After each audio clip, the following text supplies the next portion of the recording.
Je fais le montage des petites scènes que j'ai prises pour pouvoir être très réactif et les mettre sur les réseaux sociaux, donc sur les trois principaux, donc Twitter, Instagram et Facebook, pour vraiment être dans la réactivité et montrer donc, aux gens qui nous suivent ce que l'on fait en direct. Donc là c'est une rencontre avec le club de foot du FAS.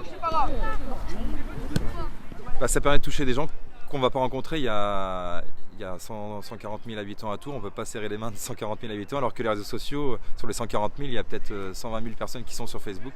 Et du coup, ça permet de toucher le plus de monde possible en utilisant ces réseaux sociaux. Il y a plusieurs formats. Chaque dimanche, on publie un petit condensé de toutes les images qu'on a fait dans la campagne. Donc là, il n'y a pas... C'est que des images avec de la musique, c'est un peu aussi pour les militants, pour fédérer les troupes, pour se dire bah voilà on a fait ça, ça, ça. Donc ça c'est le dimanche et après on fait des petites parties comme on fait aujourd'hui, un peu plus reportage où on écoute notre candidat Benoît sur ce qu'il dit aux gens, quelles sont les questions et on en fait un petit reportage, un mini reportage qui est assez court pour déposer sur les réseaux sociaux. Voilà, donc là je t'équipe. C'est comme ça va. Oui. Donc quel est le bilan de la journée ? Un bilan positif comme d'habitude, on est au plus proche des citoyennes et des citoyens. Nous avons été tout à l'heure au Christ-Roi. Nous sommes dans le contact direct pour savoir quelles sont les propositions.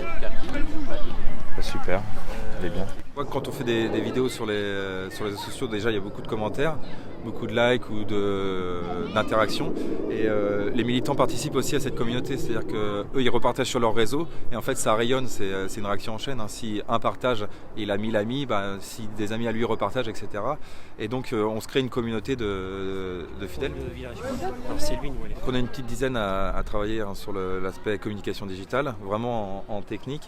Et après la répartition, ça se fait en fonction, parce qu'on a tous un métier, donc en fonction de nos emplois du temps respectifs et celui qui est présent qui fait le suivi.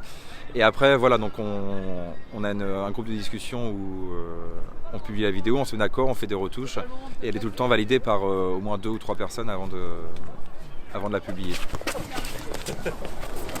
On se rend compte que quand on met une vidéo, on touche plusieurs milliers de personnes, on a les statistiques. Un post avec des photos, on a un petit millier de personnes. Quand on a des vidéos, parfois on passe à 5, 6, 7 000 personnes qui ont vu cette vidéo.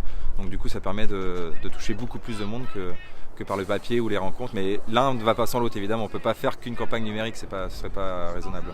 Contrôlez les filles, contrôlez, quand c'est compliqué, on ne touche pas là.